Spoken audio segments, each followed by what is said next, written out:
Due to the nature of this video, spoilers will be discussed, so if you wish to watch the show and remain spoiler free, watch this video after finishing the show. You have been warned. Higehiro is one of Spring's 2021's most watched anime, with more than 300k MAL members having added it to their list and consistently standing on the top 5 spring season anime of Anime Trends, and taking first place on the first 3 weeks.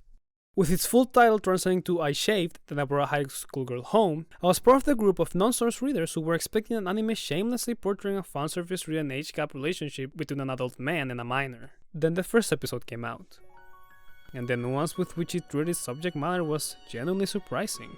The series opened with our protagonist, Yoshida, after being rejected by the woman he liked. He gets drunk, and on his way home, finds a runaway teenage girl. In a drunken haze, he decides to take her home in an act of charity, and she spent the night at his place. After sobering up on the next day, the teenager, Saju, tries to negotiate a longer stay in exchange for sex. Here's where you'd expect the usual scenario of the male protagonist completely losing his marbles at the mere sight of a girl's skin, followed by a lot of fetchy shenanigans. But instead, Yoshida's first reaction to seeing this young girl trying to offer sex in exchange for a place to stay was to worry about what kind of experiences she must have gone through for that to be the first thing she resorts to.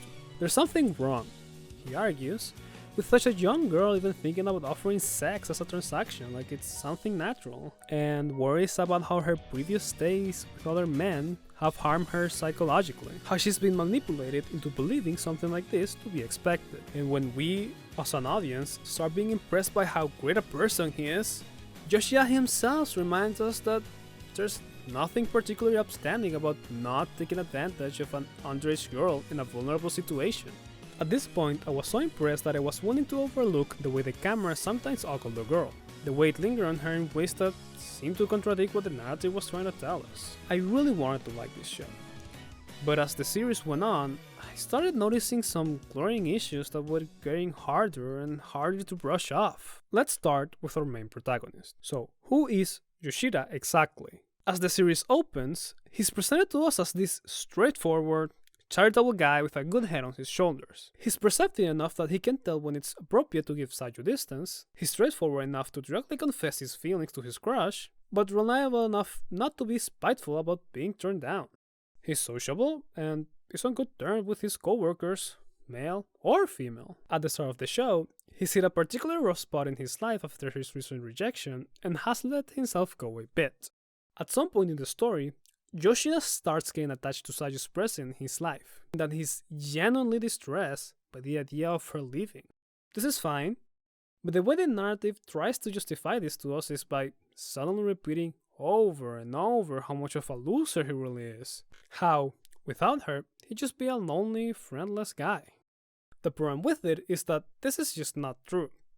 Over and over, we see him getting along perfectly fine with his peers in the office. He seems to be good friends with a guy called Hashimoto, with whom he's close enough to casually talk about some of his personal matters. He's popular with women too. It's normal for 2 of his female colleagues to constantly invite him out for dinners or movies. In fact, he seems to have a healthy, buzzing social life. If anything, he barely seems to have any time for Saju herself for most of the show.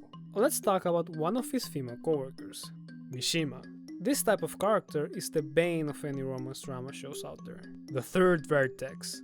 She's the character who only exists to create dramatic tensions between the main couple by being aggressively in love with the main protagonist, and ignite jealousy in the other love interest, but for whom the narrative makes extremely obvious that they have zero chance of winning. Mishima openly flirts with Yoshida, constantly invites him out on dates, and basically confesses to him in as many words, but Yoshida remains blissfully unaware of her feelings. Yoshida, the same man who realizes Goro has ulterior motives when she invites him out for dinner, the same man who can perfectly read Saju's needs for distance and personal space. This kind of obliviousness is completely out of character and clearly only exists so that he won't straightforwardly reject Mishima, an obliviousness that exists only to force a love triangle.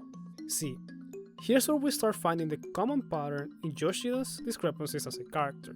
His real personality is that of a straightforward, reliable, charitable man who's easy to get along with and is well liked by those around him. But the narrative forces him to behave in this really erratic ways just to serve the forced plot points it needs. The story needs him to be an only loser so that he'll get unnaturally attached to Saju. The story needs him to be oblivious to women so that it can force its obnoxious love triangle subplots. By not allowing the protagonist to react organically to what happens around him, we start to see all these annoying plot developments that may start as just a tiny, easy to ignore stubble, but stack up to become a bigger, hard to ignore, unkempt beard. Then we have Saju. Poor Saju just can't seem to catch a break. She has a very sad backstory. She seems to have had a falling out with her family, run away from home, has her body used as a bargaining chip by men she barely knows, and led to believe that being taken advantage of is normal, and she's treated like absolute garbage by the narrative. What do I mean by this? One of the very first things that start gnawing at your side is the way the narrative treats Saju's trauma. She's introduced as this runaway kid who's been hopping from man to man in an effort to keep a roof over her head. By the time she reaches Yoshida, she's mystified by the mere idea that someone who won't ask for sex exists, and this makes the initial drive for drama in the relationship. She's been manipulated by other men to believe this is normal, while Yoshida tries to help her psychologically grow out of this mindset. This is all well and good, but when this particular roadblock is solved, is when things start to become murky. See, Higehiro's plot is one that uses Saju's trauma as a driving force. Yoshida might be the protagonist, but everything that happens all goes towards moving Saju to the path of self-recovery. Or at least, that's how it should be. This show doesn't really care about Saju's psychological scars. It doesn't really care about her feelings on her past. Her problems and backstory are focused on, but only to the point it furthers her relationship with Yoshida. Only to the point it concerns Yoshida at all. All of Saju's inner worries throughout the whole series are unbelievably related to Yoshida. One of the biggest problems with Higehiro is how it won't allow Saju, as her own person, to deal with her trauma. She's gone through all these experiences that are never really shown to us. At first, we're made to believe that it's because the story is set up as a mystery. We'll slowly be fed hints and information about Saju, why she behaves the way she does, what are her family circumstances. But this doesn't really happen. What the show goes for instead is wasting time on love triangles or squares or something else and focusing the entirety of Saju's attention on her feelings for Yoshida. Oh, Yoshida's co-worker might have found out he was having her stay with him. After realizing this, you might think Saju will be worrying about where they might call the police and take her back home. What are her feeling about this? How does she feel about the idea of her home? How does she feel about the idea of returning? Instead, she's completely focused on how this might trouble Yoshida. When she finally meets face to face with said co-worker, all Saju can focus on is the idea of Goto as her love rival for Yoshida's affection. This should be the runaway girl who spent who knows how long using her body as payment for a place to stay. You'd think she could at least have something else on her mind. In episode 5, Saju meets with Yaguchi once again, one of her previous hookups. She has a very strong reaction to seeing him, and you'd think the narrative would go a bit more in depth into her feelings. What's going through her mind after having gone through part of the healing process and seeing one of the guys who once took advantage of her? Well, lo and behold, because all she cares about is this might be a problem to Yoshida. It becomes especially ridiculous when this is all she cares about after the guy attempts to rape her. It's only once he's revealed at the end of the arc that he doesn't plan of getting in the way of Yoshida and Saju's relationship that the narrative completely brushes off everything he's done up to this point, and he even seems to be redeemed. Saju's feelings about these guys who tried to rape her? Whatever. This happens over and over again with every single encounter Saju has with a character who's not Yoshida. She's not allowed to have her own feelings about her situation. She's not allowed to be her own person with her own separate feelings. Everything that happens to her, her feelings about every event, all of it is connected back to her relationship with Yoshida. The thing is that everything about Saju is a plot device because Higehiro's world actually revolves around Yoshida. This issue goes beyond Saju. The entire cast seems to be weirdly obsessed with her relationship with Yoshida. You'd think that everyone would mind a little more about the runaway teenage girl's circumstances, but turns out they really don't. They only care about Yoshida's feelings for her. Mishima is only there to create a source of romantic rivalry. When she finds out about Saju, all she cares about is the love triangle. Even Goro is revealed in episode 4 to always have been in love with Yoshida, and every action she takes is in relation to her feelings for him. Yaguchi, one of Sayu's previous hookups, the guy who tries to once again coerce Saju into sex once he finds out they work in the same place. After a series of stupidly forced events, we found out that he's actually more interested in, guess who? Yoshida! Asking Saju to go to his home, bombarding her with questions about him, and then once he meets the man face to face, he's obsessed with proving him to be morally reprehensible, and just like every other character, egging him on about his feeling for Saju, despite him being the least likely character to care about Yoshida at all. In episode 4, she decides to get a part-time job, and here she makes her first friend since becoming a runaway. This could have been a great way to see her interact with another teenage girl, let her have her own personal relationships outside of Yoshida's inner circle.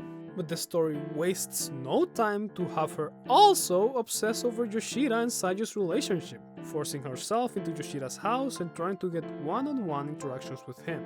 This new friend is quickly delegated to only questioning Yoshida and his relationship to Saju, egging him on and on about his feelings for her.